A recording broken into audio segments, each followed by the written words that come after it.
Ya estamos otra vez en directo. Que... A ver.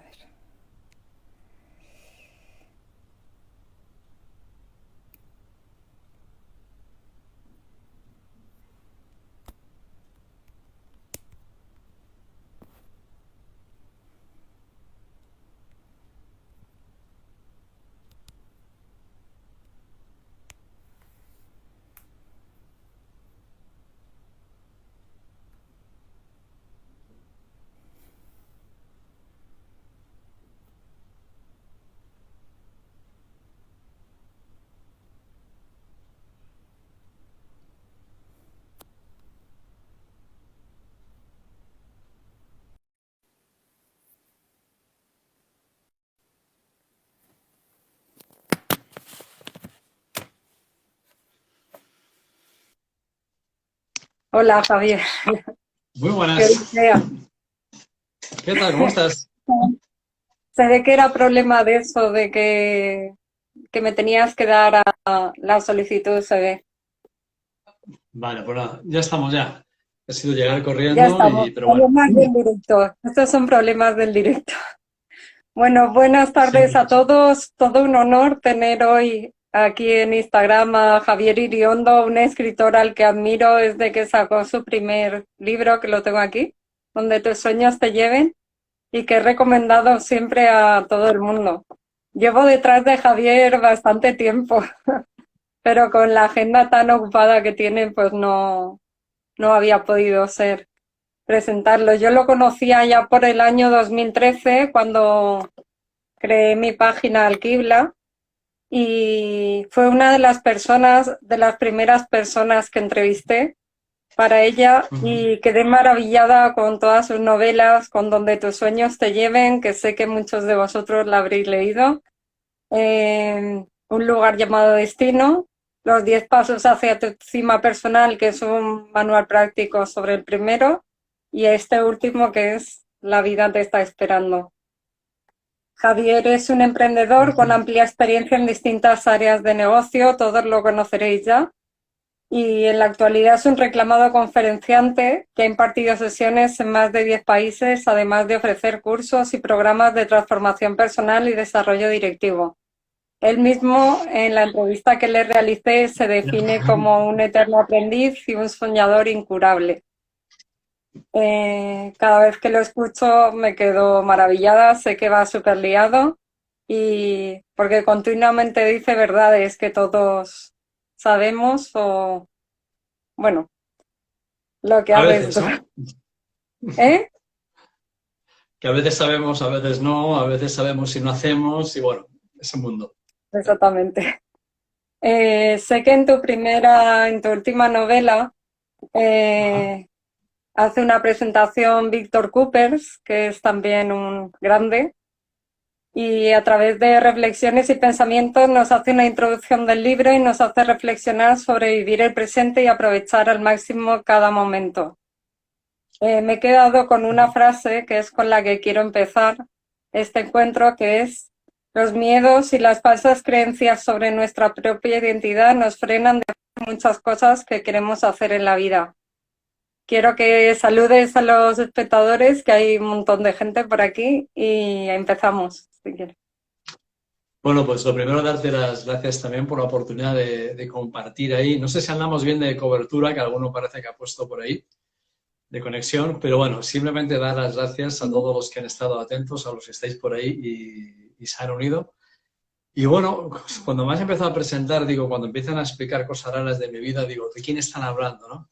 Eso de reclamado conferenciante. Tengo la sensación de que el día que tenga que dar una conferencia, no sé ni cómo se hace, porque ya con todo lo que estamos viviendo, es como de ciencia ficción, ¿no? Como ya se nos ha olvidado ese mundo, que esperemos que vuelva pronto, ¿no? Sí.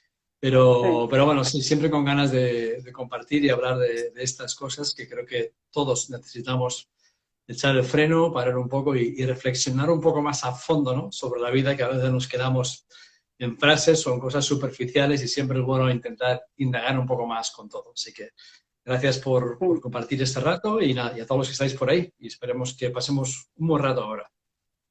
Me están comentando por aquí por en chat que bueno, yo te veo así un poquito borroso y están diciendo que se te oye solo y no se te ve. No lo sé, yo te Pues veo bien, pero no sé no si sé, será de tu problemas del cobertura directo. o de la mía, porque yo normalmente voy viendo cobertura, ¿eh? Y de la wifi y de todo, no sé, es un poco extraño. Pero Sí, no sé si era tuya o mía. Yo si quieres puedo quitar wifi y quedarme con datos y a ver qué es lo que pasa. sí, lo voy a...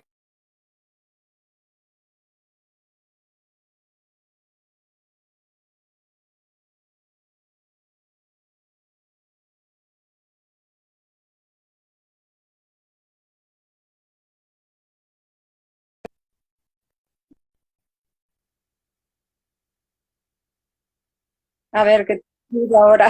Vale, ya está. ¿En qué momento surge la idea de escribir? Porque yo sé que el primer libro donde tus sueños te lleven, ¿me escuchas?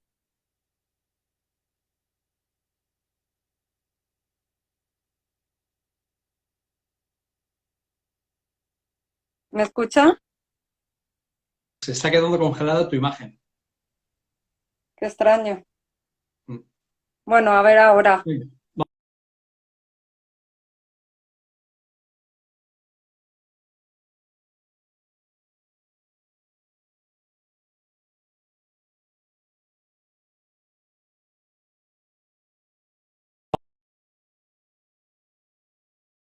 Congelando tu imagen, no sé.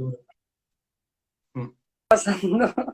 A ver ¿Tú ahora. tienes de wifi estás bien? ¿Te va bien la wifi ahí? Sí, sí, Vale, pues no sé. No sé no qué sé. será. Venga, Ha probamos con el sido test. A un, ver si va. un momento. Bueno, ¿en qué momento surge la idea de escribir el primer libro? ¿Alguna experiencia personal? ¿Qué es lo que te impulsa a escribir? Un poquito para que nos cuentes. Bueno, el primer libro casi creo que fue un poco un accidente. Eh, Porque yo, vamos, nunca me he considerado escritor, ni sabía escribir. Todavía me cuesta escribir, creo, aunque a algunos le cueste creer eso. Pero el primer libro fue, yo tenía una idea de un libro, ¿no? Pero mucha gente tiene esa idea de un día escribiré un libro. Y rondaba en mi cabeza, pues, por todas las experiencias que había tenido en la vida, por los altibajos, por haber llegado muy arriba, muy abajo. Sí que había dado conferencias por muchos lugares del mundo y veía la reacción de la gente en esas conferencias y siempre me quedaba con cosas. Y tenía esa idea de que un día escribiré un libro. Y tenía la idea de un libro sobre un personaje misterioso, que era un sabio que había vivido a través del tiempo y había acumulado un montón de conocimiento y en un momento dado tenía que transmitir ese conocimiento a alguien, ¿no? Y de pronto, pues ocurrió que de tener mi vida más o menos arreglada, todo por buen camino, todo de maravilla, me metí en un agujero negro, mi mundo empezó a derrumbarse absolutamente hasta que pues, llegó la ruina absoluta y cuando llegó el caos, ahí fue cuando comencé otra vez a estudiar, a aprender, a leer y empezaron a surgir muchas cosas del pasado y ahí fue cuando me vino la necesidad y la idea del libro total. Y cuando mi mundo se derrumbó, ahí es que me puse a escribir. Pero me puse a escribir para mí, como yo tenía que escribir lo que no existía. Yo necesitaba leer lo que no había, o sea que yo era mi propio paciente al que tenía que curar. Entonces empecé a escribir para mí esa historia. Y cuando empecé a escribir comenzó a surgir algo increíble. Yo mismo reía, lloraba, me quedaba alucinando de cosas que surgían, ¿no? Entonces fue a más y fue como, decía, si el cielo existe, es esto. Era como que estaba enganchado escribiendo día y noche, no paraba. Y surgió así, surgió como que de pronto el libro fue mi propia medicina para curarme por todo lo que había pasado de aquel derrumbamiento masivo de vida. Y al final, bueno, lo acabé y cuando acabé tuve la sensación de que aquí hay algo enorme por todo el proceso que había vivido mientras lo escribía. Y lo dejé a varias personas y el feedback pues fue espectacular, ¿no? Entonces ahí fue cuando me Sí. lancé, bueno, esto tiene que ir para adelante y ahí me puse, y bueno, y al final pues el libro llevan 34 ediciones del libro y unas 12 personas han tatuado el título del libro. Así que algún impacto ha tenido. Eso iba a comentar que la tirada que había tenido ese libro. Yo es que en verdad se lo recomiendo a muchísima gente porque hay gente que sí que huye a veces de los libros de autoayuda. ¿Lo podrías calificar en tuyo en esa categoría? Yo siempre digo que es de autoayuda, pero también podría ser englobado en Hmm, otras, porque como otra lo haces de categoría, forma sí. nivelado, sí que es verdad que no, que a mí no me gusta rayar los libros, pero con este tengo que decirte, con Uf, el último que tengo aquí, no sé los posis y lo que lo he subrayado porque son, yo creo que son manuales para la gente y que tienes que leerlo y tenerlo en la mesita de noche porque tanto con este yo, último como en cualquiera, vamos. yo un libro, si no lo subrayo, es porque es malo. Si el libro es bueno, lo tengo machacado. Lo subrayo, lo pongo colores, le pongo de todo y luego me gusta revisar eso, ¿no? O sea, que yo soy de los que subrayo un montón. ¿Autoayuda o no? Bueno, aquí viene el dilema. El último estaba en algunas zonas en novela en vez de en autoayuda. Pero, claro, hay libros de autoayuda buenos y malos, novelas buenas y malas. Y cualquier tipo de literatura tienes bueno y malo y música buena y mala. Y a veces hay Mm, gente que etiqueta ya autoayuda como algo malo, para otros es fantástico, depende de cada uno. Pero es esa necesidad de etiquetar, que a mí me da igual. sí, Yo no sé si es de autoayuda o no. Yo creo que es, como yo digo, un poco de novela inspiracional, vamos a decir, ¿no? Es un libro mm, donde están 25 años de mi vida camuflados. Está lleno de momentos reales, historias reales. Y algo que mucha gente me ha dicho, oye, es que en tus libros siempre se muere alguien. Es que suele ocurrir en la vida, ¿sabes? O sea, la vida no es un mundo de sí. rosa. Entonces, son libros reales, con historias reales, todo basado en cosas que están ahí. O sea, yo te puedo decir en cada momento del libro en qué momento de mi vida era lo que estaba pasando, ¿no? En su gran mayoría. Y entonces, bueno, cómo cada uno lo etiquete, pues como quiera. Yo creo que es lo de menos. Al final lo que importa es el contenido, no la etiqueta, y el impacto que puede tener en la vida de una persona, que es lo que realmente importa. Mm.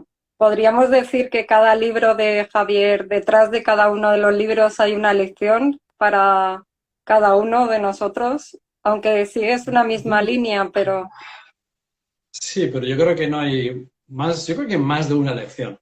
Si uno realmente se sí, mete a fondo y analiza, hay muchas, ¿no?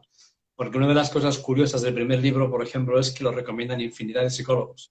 Yo en muchas de las mm, conferencias que he dado ha venido gente, oye, me dedicas a libros, que he venido porque mi psicólogo me regaló tu libro, ¿no? Y ha tenido mm, efectos increíbles, ¿no? Así que, bueno, yo creo que es, te digo, como digo, puede entrar en cualquier categoría y hay, creo que hay lecciones para todo el mundo. Creo que en cada momento de la vida necesitamos un mensaje o algo distinto. Y esos libros tienen que ver con, en cada momento del libro es la historia de alguien que de pronto el mundo se derrumba a su alrededor, cosa que nos ocurre a todos, cosa que estamos viviendo ahora de forma masiva, cuando de pronto el mundo no tiene nada que ver con el mundo que esperabas, cuando de pronto la vida no es como pensabas que iba a ser y de pronto no cuadra. Y cuando no cuadra, ¿qué ocurre? Que hay una sensación de fracaso, de se ha incumplido, de qué va a ocurrir, de renegamos, falta aceptación, estamos bien cuando el mundo va bien y cuando el mundo va mal, ¿ahora qué? ¿No? Pues, ¿cómo de feliz debo ser cuando todo va bien? ¿Cómo de infeliz debo de estar cuando todo va mal? Ni uno ni otro. Entonces, no nos han enseñado de alguna forma a diseñar nuestra vida, a diseñar nuestro futuro. Nos han enseñado a ganarnos la vida, como mucho, y a mm, preocuparnos por el futuro.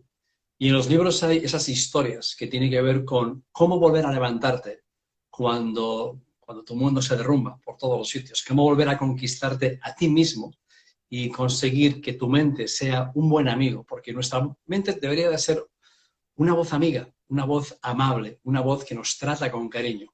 Y en vez de eso, la mente se ha convertido en nuestro peor enemigo. O sea, es como que nos sí, fustiga y nos machaca y es una máquina de compararnos contra otros, contra cómo deberíamos ser, cómo debería ser nuestra vida, que es lo que hace el marketing, es el arte de crear insatisfacción constante, de sentirte poquita cosa y necesitamos escuchar otras cosas. Y los libros tienen lecciones de vida, lecciones de cómo sí, enfrentarte hasta a la muerte, lecciones de cómo despertar y darte cuenta que la vida está pasando, lecciones para aprender cómo conquistar los miedos y transformarlos en desafíos y retos, que esa es la clave de los miedos, ¿no? Aprender a utilizarlos en vez de que nos paralicen.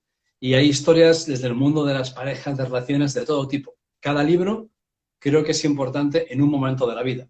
Por eso a algunos les gusta sí, más un lugar llamado Destino, porque toca el tema del amor, de la pareja, de los conflictos de las relaciones, además del punto básico del libro, que es el miedo a no ser suficiente. Ese libro también pues le encantó ya a Pablo Motos, que luego me llevó al hormiguero a hablar precisamente de ese miedo a no ser suficiente, ¿no?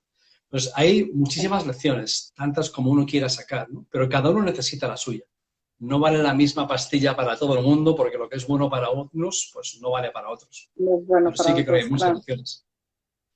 Bueno, de este último libro que hemos venido a hablar hoy, ya has hecho muchas entrevistas, te he escuchado muchísimas entrevistas, pero empieza la novela, sobre todo esta novela yo creo que se centra en vivir el presente, ¿no? Que es precisamente en lo que estoy yo enfocada de hace un tiempo.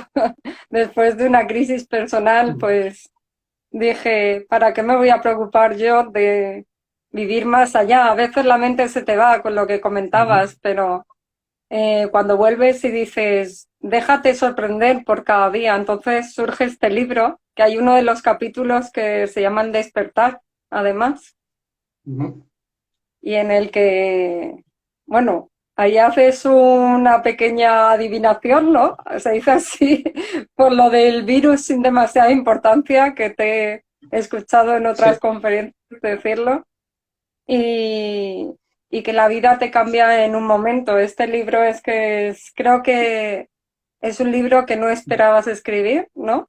Y debido a una circunstancia personal también con el personaje de Sofía, pues, pero bueno, bueno, bueno. eso vino después, porque, a ver, este libro, inicialmente yo lo digo, ¿no? La editorial me estaba persiguiendo y digo, Javier, ¿el libro nuevo cuándo? ¿El libro nuevo cuándo? ¿No? Y yo llegué a un momento en el que estaba a veces ya saturado de más de lo mismo y necesitaba profundizar en cosas con más chicha, ¿no? Que aporten más y de más reflexión. Y yo mismo te digo, renegaba de muchas cosas. Entonces le dije a la editorial, digo, hasta que no tenga algo que no me sirva a mí mismo, no voy a volver a escribir. Y escribiré cuando tenga algo que me aporte a mí mismo. Y ahí fue cuando me liberé de esa carga, de esa especie de obligación de tener que escribir, cuando me entraron las ganas. Y ahí fue cuando comencé a ver, bueno, ¿qué es lo que me está pasando a mí? ¿Cuáles son mis dudas, mis miedos? ¿En qué momento estoy? ¿Qué es lo que veo en la gente? De los mensajes que recibo, de todo lo que me cuentan. Y ahí fue que empecé a indagar pues, de forma mucho más profunda, ¿no? Sobre el momento en el que estamos a nivel social, mental, todo lo que tenemos alrededor. Y poco a poco pues, bueno, fui haciendo reflexiones, fui guardando pensamientos, ideas, todo en un documento Word que iba aumentando más páginas, que era todo inconexo, pero eran cosas y reflexiones importantes, posibles conversaciones, y los temas que quería incluir dentro del libro. Hasta que poco a poco, pues bueno, fue surgiendo la historia, pero estuve 2 años de reflexión, sin prisa, tomando notas, hasta que ya tuve el libro muy claro. Ya tenía la idea, todo lo que tenía que ocurrir. Me hizo un viaje por todo el Pacífico, viviendo en una furgoneta en plan cutre, con bajos mínimos, pensando sobre la Qué vida, experiencia, viviendo ahí en ¿no? Solna. Sí. Fue espectacular, el mejor viaje que he hecho, vamos, o sea, total. Y bueno, y entonces, cuando ya tuve el libro clarísimo, ¿no? Que empecé a escribir, y yo ya sabía el libro entero de memoria, ahora había que plasmarlo en el papel. Y fue, pues bueno, ese momento del destino, que se pone muy cachondo el destino, y de pronto, pues juega contigo, y cuando yo comienzo a escribir lo que le ocurre al personaje, a Sofía, cuando de pronto la vida le pega un susto, y le ocurre eso que pensamos que eso le ocurre a los demás, eso no me pasará a mí, ¿no? Esa enfermedad imprevista, etcétera, y de pronto le dan ese susto. Bueno, yo estoy escribiendo ese momento de la reacción y de pronto pues, la vida me pone en la misma situación que al personaje. De pronto a mí me encuentran un tumor y de pronto soy yo el quien acaba en el quirófano viendo ver qué va a pasar con ese tumor, unas manchas sospechosas en el hígado y con ese momento de incertidumbre de saber, ¿y ahora qué va a pasar? ¿No? Y es cuando llamo a la editorial y digo, estoy con el libro y apuesta porque esto va a ser, digo, una bomba. Porque era como que ese día en el que me dicen, hay que operar urgente, esto puede ser peligroso y encima hay esto y esto, bueno. Al día siguiente de esa noticia en la que me dicen que esto, bueno, que no se sabe qué va a pasar, yo recuerdo de levantarme, ponerme en la terraza tomando mi cafecito, 8 de la mañana, 28 de agosto, grabado, y viendo las golondrinas, viendo una nube y una calma impresionante, pero una calma que nunca había tenido, una calma extraña, pero muy preciosa. ¿Por qué? Porque de pronto todas las preocupaciones que a veces no nos dejan vivir, Nuestra mente que siempre está pensando, tengo que lograr esto, conseguir lo otro, hasta que no tenga no sé qué dinero en el banco, hasta que no tenga la pareja, el trabajo sólido, el negocio estable, hasta que tengo que llegar a ese otro lugar y estamos persiguiendo ese otro momento. Y esas preocupaciones del futuro que a veces nos roban tanto el presente y la energía, en ese momento, ¡puf!, desaparecieron. Ni el poder de la hora, ni el mindfulness, ni meditación, ni nada. La cercanía de la muerte es cuando dices, wow, esto sí que es presente. Porque en ese momento es cuando todas las preocupaciones desaparecieron. ¿Qué quedaba? Ahora, presente. ¿Y ahora qué importa? ¿Y ahora qué voy a hacer? Y ahora digo, ¿qué llamada tengo pendiente? ¿A quién tengo que llamar? Si me tengo que ir, me voy a ir sin cadáveres en el armario, ¿no? ¿Qué diríamos? Y fue su momento como que increíble, que lo que yo estaba viviendo era justo lo que yo había pensado para el personaje. Con lo cual de pronto me veo escribiendo en primera persona. Ya no tenía que pensar cómo se sentía Sofía, sino era corre, escribe rápido, que no sabes qué va a ocurrir, ¿no? Y al final fue un tumor benigno, al final se llevaron un testículo izquierdo y como digo, bueno, ¿y de Skyde tiene este libro? Pues un huevo, el que se llevaron. O sea, que de los 4 libros escritos siempre digo, este me ha costado un huevo, pero literalmente, ¿no? O sea, que fue así una cosa de cachondeo que luego, a lo mejor es que por eso es que la vida mola un huevo, ¿no? Vamos a decir. Pero al final es la demostración de que a todos nos ocurren mierdas y cosas imprevistas, a todos. Pero tenemos esa capacidad, ¿no? Que eso que decía y enseñaban en todos sus libros Víctor Frank, que entre lo que ocurre y la respuesta hay un espacio. Y esa es tu decisión y esa es tu responsabilidad de cómo vamos a reaccionar ante lo que ocurre. Que tú puedes elegir en ese momento esa actitud, de puedes montar un drama y convertirte en un lamento con patas y empezar a llorar delante de todo el mundo, de pobre de mí, que injusto es el mundo, o decir, bueno, ¿y ahora qué? Y transformar eso en una lección de decir, wow, ¿qué tengo que aprender de esto? Pues tengo que aprender a dejar de aplazar la vida para otro momento. Tengo que apreciar todo mucho más. Tengo que hacer las llamadas que estaban pendientes. Tengo que volver a conectar con relaciones que se han quedado por el camino porque estamos demasiado ocupados trabajando para sobrevivir en vez de para vivir. Y es cuando llamas, cuando escribes esa carta, cuando conectas con la persona y cuando te das cuenta que lo importante es la humanidad, que es algo que nos ha demostrado un poco todo este proceso, ¿no? Ya en la página 37 del libro, ¿no? Que salió público en octubre, 5 meses antes de que empezase el COVID. Pero ya estaba en esa página 37 y Sofía fue ingresada en un hospital donde había un gran caos por un virus, ¿no? Está por ahí, lo tienes ya marcada, ¿no? Y al final lo que le ocurre a Sofía y la respuesta está ahí, ¿no? Es un misterio de la vida, fue como una premonición, ¿no?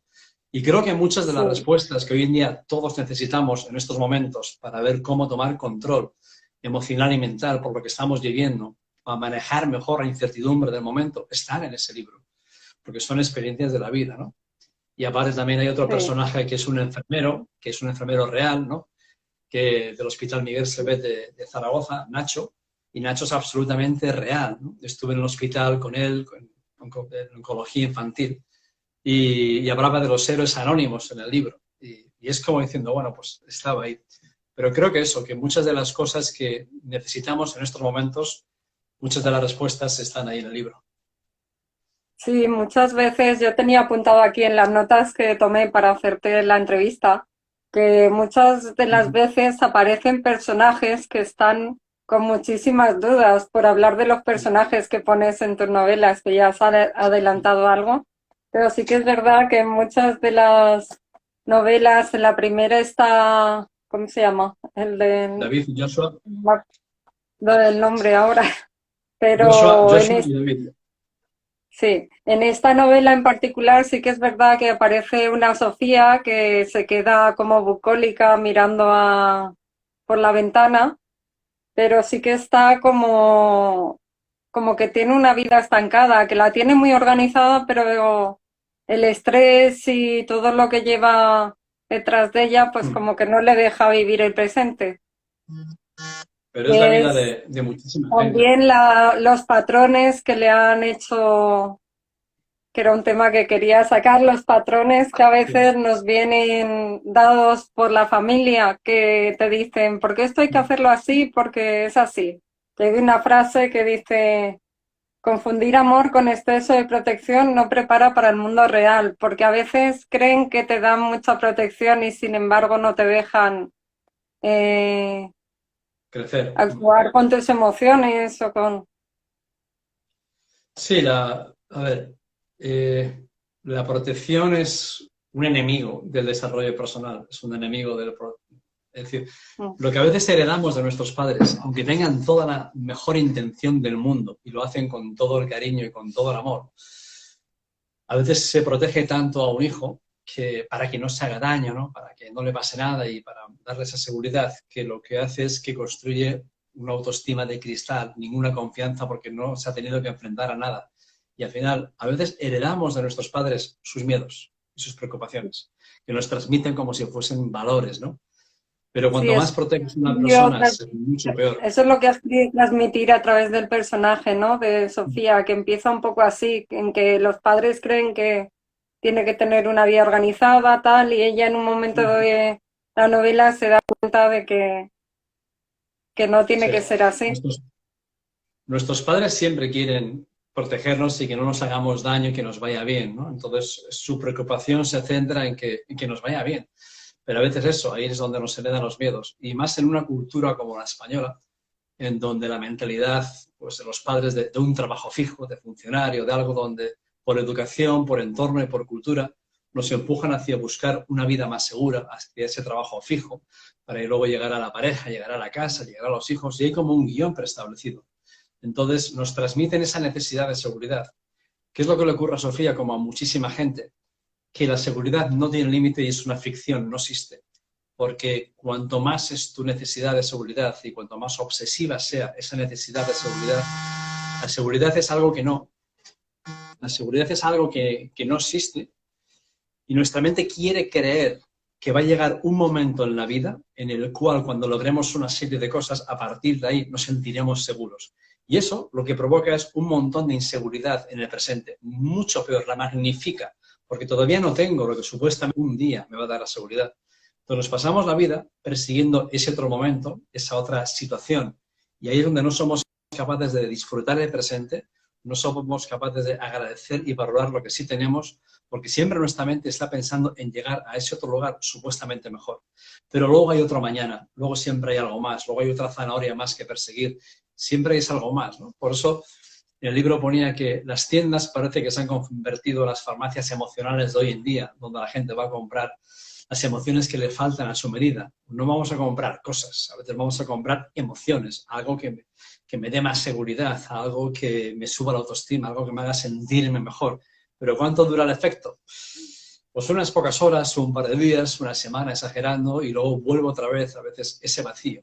Porque las cosas no nos llenan el alma, ni muchísimo menos, sino al final tiene que ver con tu evolución y con tu contribución, lo que aporta mayor sentido a la vida, no tiene que ver con lo que acumulas. Porque al final de la vida, además, no te puedes llevar nada más que lo que has dado, lo que has hecho sentir. El destino enseguida se encarga de despojarte de absolutamente de todo. Y a lo mejor la pregunta que te hará es ¿cuánta gente te va a recordar? Y eso es lo que tienes que pensar. Mm, así es. ¿Qué es lo que representa el papel de Sofía? ¿Y en qué momento? Bueno, hay un personaje que es muy entrañable, que en Uh-huh. cuanto Sofía ingresa, viene Maya. ¿Te refieres a Maya, al personaje de Sí, Maya? sí, Bueno, que es quien le hace ya sentarse en decir, ¿qué estoy haciendo? Voy a encargarme de vivir el presente y Maya es un personaje muy, muy, muy especial, ¿no? sí, Un mensaje que ha llegado infinidad de veces, yo quiero una Maya en mi vida. Otros dicen, yo quiero un sí, Joshua en mi vida, ¿no? Y algunos dicen, quiero un Nacho en mi vida también. Pero Maya equivale un poquito a Joshua en el primer libro, ¿no? Y es una sí, mujer que es una mezcla de razas, colores y culturas que ha vivido por muchos lugares del mundo, con una experiencia de vida increíble y una sabiduría muy espectacular. Y Sofía tiene la suerte de que cuando le ingresan, está en la misma habitación con ella, en la cama de al lado, y cuando comienzan a charlar, cada vez que abre la boca, pues Sofía se queda como diciendo, ¿de dónde ha salido esta mujer? Porque es sí. como que le lee el Era algo que pensamiento, le no lee las estaba, emociones. era algo que no estaba Y acostumbrada a ella. Sí, no, ella había comenzado, diríamos, en la historia del libro ya justo ha comenzado en esa búsqueda, ¿no? A intentar, a encontrarse. Ella se separa porque se separa por un motivo que se separa mucha gente. Ella se separa porque en la mujer, más que en el hombre, hay un momento en la vida en el que de pronto necesita evolucionar. Es decir, hay un momento en la vida en que dices, tiene que haber otra cosa, tiene que haber algo más, necesito crecer, quiero cambiar, quiero que mi vida tenga más sentido. Y eso generalmente ocurre más en la mujer que en el hombre. Entonces, ¿qué pasa? Que cuando en una pareja, una de las dos personas comienza, como diríamos, yo qué sé, a despertar, a leer, a crecer, a evolucionar, hay una expansión de tu persona, ¿no? Hay un crecimiento personal. Y si la otra persona no sigue ese camino, le está mirando como diciendo, bueno, pero tú con lo bien que vives, ¿de qué te quejas? Digo, ¿qué te pasa? ¿No? ¿Qué tanta búsqueda o tanto libro, tanto? Y al final, ¿qué ocurre? Que hablan el mismo idioma, pero no se comprenden, porque una persona a lo mejor aporta la seguridad, pero la otra persona dice, yo lo que quiero es crecer, yo necesito sentirme vivo y al lado tuyo me siento como una lechuga porque no crezco nada, es una rutina de vida, ¿no? Y van por caminos distintos. Y Sofía llega en ese momento en el que ella había comenzado su camino y de pronto se encuentra con Maya y tiene la suerte de encontrar pues, bueno, esa gran maestra que la ayuda en un momento clave y que de alguna forma aporta un montón de claridad a lo que le estaba ocurriendo en su vida y le ayuda a superar, ¿no? De alguna forma a superar ese momento, a cómo vivir mejor. Pues esa historia con la que se encuentra, que para quien no lo haya leído tampoco quiero desvelar demasiado de todo el libro, claro. No, claro. Sí que tengo apuntado que los temas que yo he apuntado que para mí eran importantes, que tratas la novela, son el miedo a la zona de confort, a la peligrosa zona de confort y a romper con los patrones, la fragilidad de la vida, reflexiones que no te has llegado a plantear, el perdón, la aceptación, la aprobación, el amor, el tiempo se acaba, la amistad y las relaciones. Todo eso es lo que Bueno, conforma también el libro. sí, todo eso está camuflado dentro del libro que va Sí, fluyendo dentro de la historia y dentro de la novela, ¿no? Son mensajes específicos sobre, ¿no? Sino que está todo sí, metido en eso es. Yo conversaciones y de alguna manera nos podemos identificar mucho más con muchas, es decir, lo que les pasa a los personajes en realidad es lo que nos pasa a nosotros. Es decir, yo soy Sofía, me gustaría ser más Maya, pero en plan, en una parte soy, ¿no? También la parte esa de Sofía, ¿no? Y más que el tema de la zona de confort, es ese problema de la búsqueda de la seguridad, ¿no? Que nos volvemos locos a veces con eso por cómo nos han educado, pensando que ya habrá tiempo. Entonces, una de las lecciones del libro creo que tiene que ver con los estoicos y tiene que ver con comprender que no somos inmortales, aprender sobre la impermanencia de la vida, ¿no? Los estoicos en el mundo zen eran una de las prácticas que tenían, ¿no? Es decir, asumir que no soy inmortal, asumir que no sé cuánto tiempo tengo. Pero a veces, mm, cuando no valoramos eso, a veces asumimos, ¿no? Que ya tendré tiempo, como si fuese el agua del grifo, que, bueno, hago el grifo y pienso que aquí hay agua, esto no se va a acabar. Pero no sabemos cuánto hay. Y a veces el tiempo es igual, no sabemos cuánto tiempo tenemos. Si cuando desperdiciamos el tiempo y no lo valoramos, estamos desperdiciando la vida, porque el tiempo es la materia prima con la cual está construida la vida, ¿no? Y es eso de aprender a valorar. Yo creo que lo pongo en el libro, creo que sí. Y, sí, y lo había dicho más de una vez, ¿no? Si de pronto nos dijese, mira, ver un amanecer te va a costar 10.000 o 100.000 euros, la gente estaría ahorrando para ir a ver un amanecer en el mar. ¡Wow! Digo, mm. mira eso, increíble, ¿no? Pero como está ahí todos los días y es gratis, pues no lo valoramos. Pero al final te ponen una piedra en un escaparate y eso sí vale un montón, ¿no? Entonces, ¿qué es lo que valoramos y cómo lo valoramos? Y tenemos que darnos cuenta de eso, de que no estamos aquí para siempre. Y si uno aprende a vivir más desde ese punto, es decir, de no vivir como inmortal, aprovechas mucho más el tiempo. Es decir, esa impermanencia no es aprender a morir, ni mucho menos, sino es aprender a vivir mejor, a ser más agradecidos, a estar más atentos y no estar todo el día con la mente perdidos en algún otro lugar, que es lo que nos pasa tan a menudo, que estamos sufriendo Mm. porque no tenemos ahora la seguridad del futuro que pretendemos tener. Es como si la mente quisiera tener ahora la seguridad de un futuro seguro. Y hasta que no tenga un futuro muy seguro, no puedo parar y no puedo descansar y no puedo hacer otra cosa, ¿no? Y es una locura, es decir, ¿y a ti quién te ha dicho que eres inmortal? ¿A ti quién te ha convencido de que vas a llegar allí? Sí queremos construir un buen futuro, pero tenemos que aprender a equilibrar, a parar y valorar mucho más el presente, ¿no? Lo demás, estamos siempre perdidos.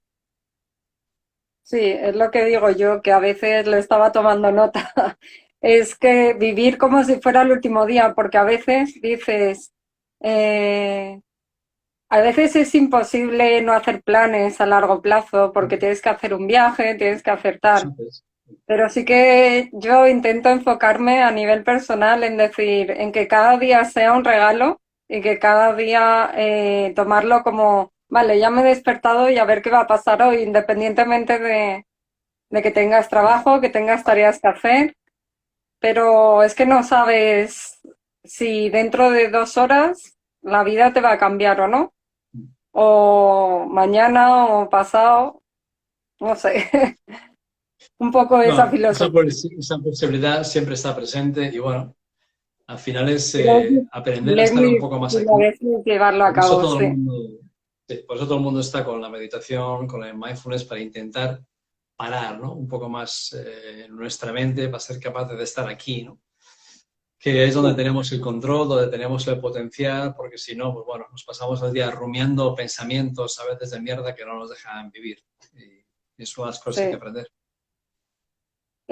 ¿Cuánto tiempo perdemos por eso del tiempo, en las reflexiones del tiempo, en las redes sociales y en los móviles, que también haces una reflexión aquí en Ujú. La vida te está esperando, y en cómo los niños toman el presente, que deberíamos aprender a veces de ellos?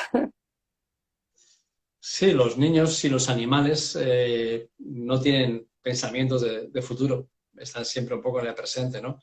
Y sí que hablo un poco de un tema de las redes y la tecnología, ¿no? De alguna forma sabemos, ¿no? Y en la psicología y en la psiquiatría se estudia en muchos campos, ¿no? Que las redes o la tecnología son positivas, ¿de acuerdo?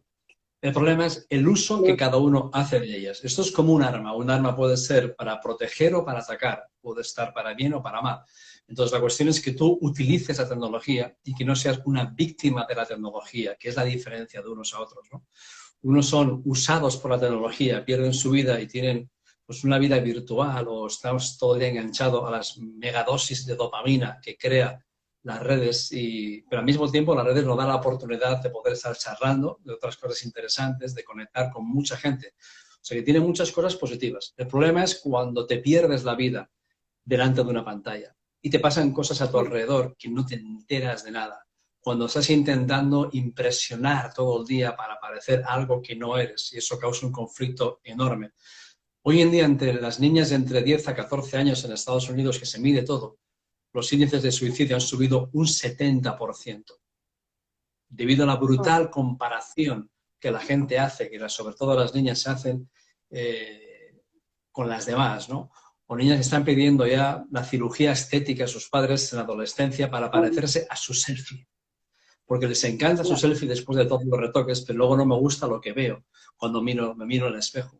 Entonces, hay que utilizar la tecnología para no ser víctima de ella. Yo utilizo las redes, utilizo la tecnología, pero la utilizo, ¿no?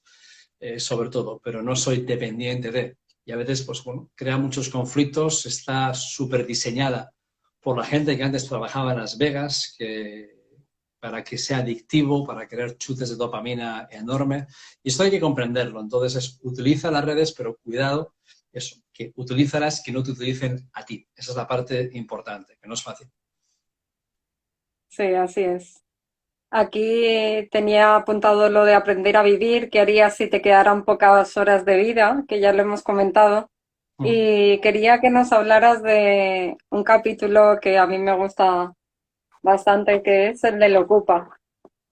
Que les Hombre, expliques el gran bueno, Ocupa. llevo un tiempo que no comento mucho del Ocupa, ¿no? Sí, es algo que Sí. empecé a hablar en las conferencias y luego también lo metí ahí en el libro, ¿no? Que mucha gente se ha quedado con eso. Y bueno, yo siempre hablo del Ocupa porque es como que yo tengo la sensación, ¿no? De que algún día, en algún momento, alguien se infiltró en mi cabeza y como que tengo un Ocupa viviendo en el cerebro. Y es un pesado espectacular. Es como que un Pero eso preocupador quién lo profesional que tiene. no se calla ni debajo del agua, ¿no? Y entonces es ese personaje que es un cafre que siempre se preocupa por todo, pero es el personaje que todos tenemos y es esa voz que está siempre ahí, que nos obliga casi, que nos castiga con un monólogo constante, ¿no? Entonces, al final, ¿qué ocurre? Que lo que nos pasa es que ese ocupa está siempre hablando. Tenemos esa voz, ese subconsciente, ese ego que no calla Y esa voz, pues debería ser, como hemos dicho antes, una voz amable, una voz que es amiga, una voz que cree en nosotros, que nos ayude, y sin embargo parece que se ha convertido en ese enemigo que nos hostiga. El problema es que nos pasamos toda la vida pensando, pero estamos pensando sin darnos cuenta que estamos pensando. Y todo lo que pensamos provoca una serie de emociones y de pensamientos, y a veces de intensidad increíble, cuando son simplemente pensamientos que se cruzan como un rayo por nuestra cabeza, que no son una realidad del presente, pero nos hacen preocuparnos a veces de forma masiva. Y tenemos que parar para darnos cuenta qué pensamientos son de verdad y qué pensamientos son simplemente cosa de la imaginación, de ese monólogo que se ocupa, que parece ahí como un Fidel Castro que no calla todo el día dando la lata, ¿no? Así que al final, ¿qué es? Tenemos que aprender a darnos cuenta, decir, ¿esto que estoy pensando es cierto o es imaginación de mi cerebro? Al final, ¿qué ocurre? Que tenemos que aprender cómo llevarnos mejor con nosotros mismos y cómo tener una mejor relación con ese ocupa. Al final decir, bueno, ¿cómo puedo mejorar la calidad de mis pensamientos? ¿Cómo puedo mejorar esos pensamientos que a veces me llevan a lugares a donde no quiero ir, ¿no? Y cómo esa voz me puede ser más amable y que me quiera un poquito más. Al final, yo creo que eso depende un montón del entorno en el que te mueves. Y el entorno quiere decir, ¿qué estás absorbiendo? Es decir, la calidad de tus pensamientos es directamente proporcional a la calidad de la información ante la que te expones y te absorbe. Yo mi pregunta siempre es, digo, bueno, coge una semana de tu vida y ahora piensa, ¿qué porcentaje de la información que estás escuchando es constructiva, te está enseñando algo, te está inspirando y te está motivando? ¿Y qué porcentaje de la información es sobre problemas negativos, sobre miedos, sobre un futuro a veces aterrador? Y mide el porcentaje de información de uno y de otro. Y eso cada uno lo tiene que hacer. Entonces tú observa. ¿De qué nos damos cuenta? De que hasta un 95% o más de la información que recibimos para nada nos está ayudando. Te puedo decir, bueno, de los últimos 6 meses viendo noticias, ¿qué has aprendido de las noticias y cuánto te han ayudado a mejorar y sentirte mejor? Eso no quiere decir que ahora, no, huye de los problemas. No, no puedes huir de los problemas. Tienes que enfrentarte a los problemas. Pero una cosa es hablar de los problemas y remover la mierda, y otra cosa es enfrentarte a los problemas, que sí es lo que hay que hacer. Así que una de las cosas es eso, decir, bueno, tengo que hacer mi dieta de información, yo sé que necesito leer más, yo sé que de alguna forma cuando dejo de aprender, dejo de estudiar, si no hago un curso cada cierto tiempo, mi charla el ocupa, se pone mucho más pesado, se pone más negativo, me está machacando. Y cuando estoy aprendiendo, leyendo, evolucionando, es como que te sientes mejor contigo mismo. Tu propia charla interior es más amable, crees más en ti, te sientes más capaz, te atreves a hacer cosas que antes no te atrevías, tienes más creatividad, aparecen oportunidades que antes no aparecían. Y cuando te abandonas, ¿qué le ocurre a la mente? Pues nos ocurre que nuestra mente es como un jardín. ¿Qué ocurre en un jardín si lo abandonas? ¿Qué nace? Pues malas hierbas por todos los sitios. No es que no nazca nada, salen montones de malas hierbas. Hasta en el asfalto salen malas hierbas. Hasta ahí. Entonces, cada uno tiene que hacerse responsable, decir, bueno, ¿cómo puedo mejorar ese mundo interior? Pues bueno, va a depender de qué escuchas, qué lees, con quién te relacionas, tus conversaciones, la calidad de tus amistades, de tu entorno. Si en tu entorno tienes personas tóxicas que te están arrastrando todo el día hacia abajo, vas a tener que tomar alguna decisión, decir, te quiero mucho, pero necesito apartarme a un lado, necesito cambiar, yo quiero otra cosa, yo quiero crecer, quiero controlar mi vida, quiero que mi vida tenga más sentido, más propósito y quiero ir hacia otro lado. O sea, yo he tenido que hacer eso más de una vez en la vida. Es decir, estoy en un entorno que no. Es cierto, ¿no? ¿No te ha Intentar pasado? radical. ¿Te ha pasado No, eso? no, sí, muchas veces te lo iba a decir, que no te ha pasado a veces que según en el momento en que estés viviendo te aparecen personas de un tipo o de otro, como que de momento aparecen, si tu energía va bien, aparece gente que vibra como tú. Si Sí. estás en un momento así más decaído, como que empiezas a conocer, no sé, como que va también unida la Sí. energía que mueves. Ocurre mucho. Al final, cuando tú estás bien, la gente quiere estar contigo. Y si te Sí, conviertes en un lamento con patas, que solo hablas de problemas, la gente al final huye de ti. El ser humano, todos necesitamos comprensión, pero si solo tengo malas cosas que decir, al final te quedas solo. Es decir, las actitudes depresivas tienen 8 beneficios inicialmente. ¿No? Porque claro, si tengo un problema lo suficientemente grande, ¿cómo van a ser tan malos como para no escucharme? y buscamos la comprensión a base de dar lástima y de dar pena. Entonces, ¿qué ocurre? Sí, Que eso te va hundiendo más y más. Es como hacerte el harakiri, ¿no? Y al final te quedas solo, ¿no? Claro, si estoy mal puedo ser irresponsable, puedo tomar pastillas, pero al final eso no te lleva a ningún lugar y al final tienes que asumir la responsabilidad de que esta es mi vida y nadie me viene aquí a rescatar. Aquí solamente rescatan a los bancos, punto. Y te tienes que sí, rescatar tú a ti mismo. Y al final son diciendo, bueno, tienes que tomar decisiones de leer, de aprender, de elegir bien las personas, de personas que tengan sí, pero intereses como tú, que tengan ganas de avanzar, de crecer, de personas que te aporten algo positivo. Porque está demostrado hoy en día, ¿no? Y hay muchos experimentos sobre esto, de que las 4 o 5 personas más importantes en tu alrededor van a determinar infinitamente cómo va a ser tu vida en función de esas 4 o 5 personas. Esas 4 o 5 personas en tu vida con las que más estás, ¿cuánto creen en ti?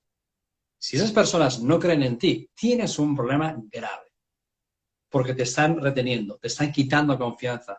Es como que a veces la miseria busca compañía, ¿no? En la mierda, pero juntitos. Y digo, no, tira para otro lado. Y al final busca a la persona que saque lo mejor de ti. Es igual que en la pareja. Si tienes una relación de sí, pareja que todavía te arrastra a la porquería, dices, lo siento, es que no puede ser una relación. Tienes que tener una relación que sea un oasis, una relación que esa persona saque lo mejor de ti, que te ayude a crecer y tú la ayudes a crecer para crecer juntos, ¿no? Y no la persona que todavía te está arrastrando. Porque hay muchas personas que su problema es que no dejan de hablar del problema constantemente y es divórciate de la historia que te estás contando, divórciate del y problema además de una vez y empieza a estás, ver estás qué es, ¿no? alimentando, sí, Así que ese estás entorno creo que es alimentando a la importantísimo. mente, sí. Mm. Sí. Pues por Perdona ahí que hay te muchas cosas cortas. que hay que hacer. No, no, que es un poco, son las cosas que están ahí en el libro, ¿no? Y lo que Sí, decías, el tema del ocupa, pues sí, todos tenemos un ocupa y al final la cuestión es, bueno, ya que vas a pasar el resto de tu vida con ese ocupa que todos tenemos dentro, oye, a ver si llegamos a un acuerdo para llevarnos mejor. Y tú tienes que buscar cómo llevarte mejor con esa vocecita. Para mí, sé que tiene que ver con un constante aprendizaje y crecimiento. Cuando dejo de leer, de aprender, de hacer algún curso X, al de un tiempo me doy cuenta que, uy, que voy para atrás y me meto en una trayectoria de mierda. O sea, lo sé. Y de pronto cuando leo un libro, leo otro, escucho una serie de conferencias, hago un curso, empiezo como un cohete, porque cambia algo dentro de mí. De pronto me siento más en control, de pronto me siento más capaz. Y hago cosas que antes no me atrevía, antes lo veía todo negro. Ahora siento que veo un futuro mejor porque tengo más confianza y más fuerza. Al final, la gran conquista es la conquista de uno mismo. Es decir, cada uno de nosotros tenemos varias versiones. Tenemos la versión buena y sabemos cuándo tenemos la versión buena porque lo sentimos. Nos sentimos bien con nosotros mismos. ¿Cómo eres cuando eres tu mejor versión? Coño, la gente quiere estar contigo, ¿no? Y estás bien y crees más en ti y en tu futuro. ¿Y cómo eres cuando sale la versión cutre que todos tenemos? Cuando empiezo a quejar, cuando empiezo a dudar de mí mismo, cuando empiezo a no creer en mis posibilidades, empiezo a ver un futuro negro y entonces pierdo toda la fuerza en el presente y me meto ahí en una burbuja que ni salgo de ahí. Entonces, esa es la lucha. Todos tenemos varias visiones y varias diferentes trayectorias. ¿Y dónde vamos a acabar? Va a depender de tu evolución personal. Entonces, el futuro puede ser muy distinto si tú coges ese potencial que todos tenemos, porque potencial es la capacidad de aprender, de crecer, de cambiar, y tu potencial y tu vida y tu futuro va a ser muy distinto en función de cuánto tú vas aprendiendo. Lo que no va a ocurrir es que yo me sienta a esperar a que el mundo me dé lo que yo creo que considero que debería darme. Y luego digas, el mundo es injusto. A lo mejor el sí, mundo te da lo que te merece. A veces sí, a veces no. Pero por lo menos dices, yo voy a cumplir con mi parte.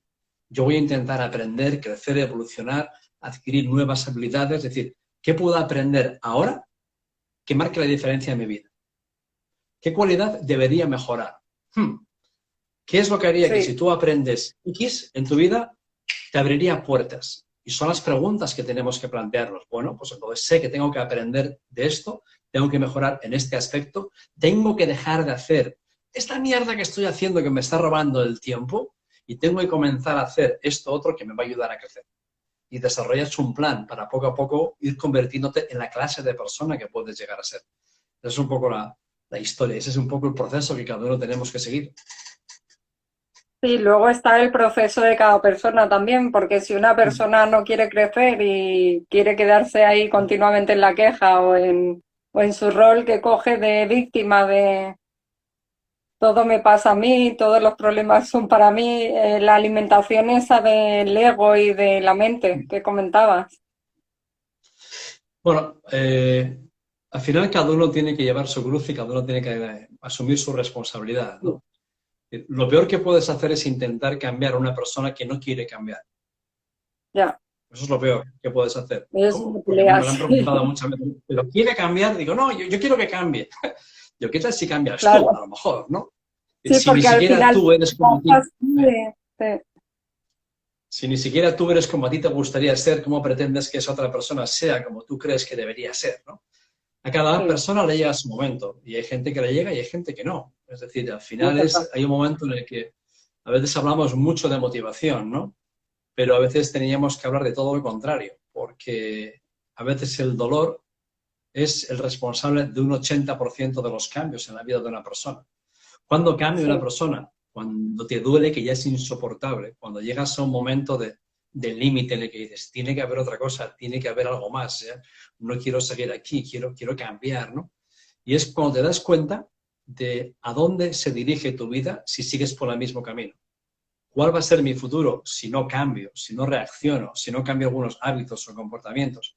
Y cuando ves eso y lo sientes y ves cuáles van a ser las consecuencias personales, económicas, emocionales, de relaciones, todo, si no hay un cambio, es cuando, ahí sí que de pronto te entra una sensación de alerta que te hace como que espabilar y es cuando tomas decisiones. Y ahí comienza un proceso de cambio. Después necesitas la motivación para mantener ese proceso de cambio, ¿no? Pero a veces es como queremos motivar. No, a veces tienes que, bueno, hacerles sufrir un poco más o darnos cuenta de cuáles van a ser las consecuencias de si no reaccionamos, ¿no? A tiempo. Y entonces es que te ponen las pilas. Entonces, cada sí, persona tiene su momento. Yo cuando alguien viene sí, con lamentos, etcétera, etcétera, a veces, ¿qué hago? Le digo todo lo contrario a lo que espera, que es lo que se llama en intervención estratégica romper el patrón de comportamiento. Porque he aprendido que cuando me rompo y doy pena, me hacen caso y me escuchan. Y de pronto viene ya, conmigo y se rompe y doy pena y dice, sigue así, que vas para tú más rápido. Y se te quedan como diciendo, ¿qué? Y entonces, sí, que vas por el camino perfecto para hundirte totalmente. Entonces, cuando de claro, pronto le rompes el esquema y reaccionas de forma distinta y le haces ver a dónde te lleva eso, a ningún lugar, te lleva al desastre, ¿no? Y es cuando una persona reacciona en muchas ocasiones. Hay que saber cómo hacer eso, ¿eh? Hay que saber ya, estrategias de cómo hacerlo. Pero no puedes decir, una persona mantiene un comportamiento negativo si está obteniendo un beneficio. Y hay personas que obtienen beneficios dando pena. Y entonces, si mm, tú le sigues dando lo que esa persona logra con la pena, le estás enseñando que la lástima funciona y le estás terminando de hundir. Y a lo mejor hay personas que tienen una buena intención, ¿no? De que, ay, claro, sí, pobre de ti, es normal que te sientas así con lo que te está pasando y pobre. Y ahora has enseñado que la lástima funciona, por lo cual peor todavía. Entonces hay que saber sí. otros mecanismos para provocar esos cambios. Por aquí había, bueno, hay un montón de gente conectada que darle las gracias. Y había un comentario de una chica que se llama Pilar Ruiz, que no Ujú. sé qué estabas comentando, pero te digo lo que pone. ¿Cómo extrapolar eso cuando una enfermedad te quita la calidad de vida y te pasas la vida fingiendo para que nadie te vea mal? Joder, pues acabas de hablar del libro que necesitas leer urgentemente. Es decir, esconder algo magnifica el dolor. Cuando tú tienes que comportarte como quien no eres para encajar con alguien, es que no debes de encajar ahí. O sea, regla número uno, tienes que atreverte a ser tú. Y cuando seas tú, vas a conocer a tus amigos de verdad. Si tienes que estar escondiendo una parte de ti, es como que hay un autorrechazo de una parte de ti que no quieres que nadie vea porque parece algo imperfecto. Y entonces a los demás a lo mejor no les gustaría. Quiero parecer más perfecta y escóndose algo. Ese algo va a ir a peor porque estoy escondiendo una parte de mí. La persona que te quiere, que te valora, te va a comprender y te va a ayudar. Y no puedes seguir escondiendo eso. Entonces la sociedad necesita dosis masivas de humanidad total y de autenticidad. Entonces digo, tienes derecho a ser tú y a mostrarte. cómo eres y hablar de lo que te ocurre. Y eso no quiere decir ser un lamento con patas, pero la necesidad número uno tuya ahora mismo, te garantizo que es la comprensión, sentirte comprendida. Tienes esa necesidad, pero bestial. Si te sigues escondiendo, o sea, sigues escondiendo una enfermedad o algo que te ocurre para aparentar otra cosa, te estás haciendo un araquiri. Es el momento de salir y tener una conversación con quien tengas que tener, mostrarte, porque te va a ayudar en todos los sentidos, a superar la enfermedad, absolutamente a todo. Pero si te escondes, tú sabes que es doloroso. No hace falta que nadie te lo diga porque lo estás sintiendo. Por eso lo estás preguntando. Así que es momento de ¿qué? De dar un paso al frente. Léete ese libro, por favor, porque habla mucho de eso, que tiene que ver con una persona que tiene una enfermedad, ¿no? Y creo que vas a encontrar respuestas, pero sobre todo, autenticidad total. Atrévete a ser tú para que descubras quiénes son tus amigos de verdad. Si tienes que estar fingiendo, mala cosa. Así que sal de ahí, pero urgentemente. Hay otra pregunta que decía otro chico, que ¿cómo ser capaz de abandonar la zona de confort? Bueno, simplemente piensa en qué va a ocurrir en tu vida si sigues así. Piensa cuáles van a ser las consecuencias físicas, emocionales, económicas, en tus relaciones. Si no tienes desafíos y retos en la vida, te vas apagando y te vas muriendo. Si estás todo el día lo que parece estar cómodamente, te vas abandonando, te vas apagando y la vida pierde sentido y pierde propósito. Si quieres acabar en un infierno, pues bueno, te puedes quedar en la zona de confort. Entonces, es cómo sales cuando te das cuenta de las consecuencias. Creo que igual se va a cortar enseguida, ¿no? Que nos queda un poquito, un par de minutos. Sí, Pero sobre todo es darte cuenta de las consecuencias para que ese miedo lo pones detrás tuyo. Y decir, cuidado que el monstruo viene si sigo aquí. Y por otro lado es, ¿qué quiero? ¿Qué quiero cambiar? ¿Cómo podría ser mi vida? Pongo la meta por delante y el miedo por detrás. Y tienes, los dos te empujan en la misma dirección para salir de ahí. Pero yo creo que a veces nos impulsa más el evitar el miedo al sufrimiento. Porque la comodidad al final te aplatana y te va matando y la vida es antirrutinaria. Cuando haces de la vida una rutina, la vida deja de ser vida. O sea que sal de ahí y rétate a ti mismo. Rétate. sí, a veces por las emociones que sientes o por el miedo a lo desconocido no das el paso a avanzar hacia algo que es beneficioso para ti. Eso es. Al final, bueno, hay que buscar, cada uno tiene que buscar sus motivos, sus porqués, para qué, razones, motivaciones, llámale como quieras, ¿no? Pero es algo que te haga levantarte. Tienes que tener algo o alguien por qué levantarte, algo que te ayude a justificar el dolor, la desesperación o el sufrimiento en algunas ocasiones. Encontrar a alguien a quien levantar para cuando ya no puedes levantarte a ti mismo. Y hace falta esas razones, que es lo que al final de donde sale esa motivación, ¿no? O esa inspiración, que todavía es mucho más profundo. O sea, que cada uno tiene que buscar esa razón, ese Sí. porqué y querer esa visión de cómo tu vida puede ser. ¿Estás escribiendo algo más nuevo o estás en pausa ahora? No, llevo un año trabajando como un loco, diseñando una herramienta, un curso, que es un método que me estoy volviendo loco, pero bueno, ya creo que para finales de marzo lo lanzaré y es una herramienta para precisamente diseñar tu futuro. Es algo que no hay, algo que no tiene nada que ver con todo lo que existe en este momento, por tecnología, por método, por formación, todo. Y hay que hacer un trabajo de escritura muy potente, todo online, donde haces tu propia autobiografía del pasado, para quitar tu pasado del medio de tu futuro, para de alguna forma convertir toda tu historia en lecciones de aprendizaje y de superación y dejar el pasado en el pasado y tomar mejores decisiones en el presente. Haces un análisis también sobre la personalidad y qué rasgos de la personalidad te pueden estar frenando, cómo encontrar áreas de mejora que te pueden ayudar. Después haces un diseño de cómo podría ser tu vida, el diseño de una versión mejorada de ti mismo, ¿no? Entonces te ayuda a crear un plan de poco a poco cómo convertirte en esa clase de persona, una persona que tú mismo admires, que digas, no puedo ser menos que eso es lo que quiero ser, ¿no? Entonces, bueno, llevo un año trabajando en todo esto, todo un montón de módulos súper interesante que creo que va a marcar mucho la diferencia a mucha gente a través de un método de escritura directa que se ha demostrado en psicología que tiene unos efectos terapéuticos increíbles y sobre todo es algo que te ayuda a diseñar un plan, que es lo que ahora todos necesitamos. Si no hay un plan claro hacia qué es lo que tengo que hacer y cómo, la incertidumbre nos machaca porque vamos perdidos, ¿no? Y necesitamos ahora esa sensación de rumbo, de un destino que perseguir. Y en eso estoy. Ahora estoy inmerso, llevo un año trabajando en eso. Qué bien, están preguntando por aquí que cuándo saldrán, pero ya lo comunicarás, Yo ¿no? creo que Imagino. para finales de marzo más o menos lo lanzaré, contaré toda la información, todo lo que hay, pero está siendo un trabajo increíble para realmente que aporte. Luego hay que trabajarlo, no es ningún milagro, sino hay que profundizar, hay que escribir y te va a enseñar, pero muchísimo sobre ti mismo, pero mucho, mucho, ¿Algún mucho. consejo para la gente para superar todo el daño que ha hecho este virus que hemos vivido todos? Bueno, Que a no nivel hay un consejo. mental, Es decir, no hay un consejo. Si a veces lo que la gente si busca es, dime el titular, no hay titular milagroso. Es decir, es todo lo que hemos estado hablando, es el consejo. El consejo es, número uno, céntrate en lo que depende de ti. Hay dos mundos, el que está ahí fuera, ese no lo podemos controlar, ese es inevitable, no podemos controlar ni las circunstancias ni lo que va a pasar. Solamente puedes controlar tu reacción y lo que ocurre dentro de ti.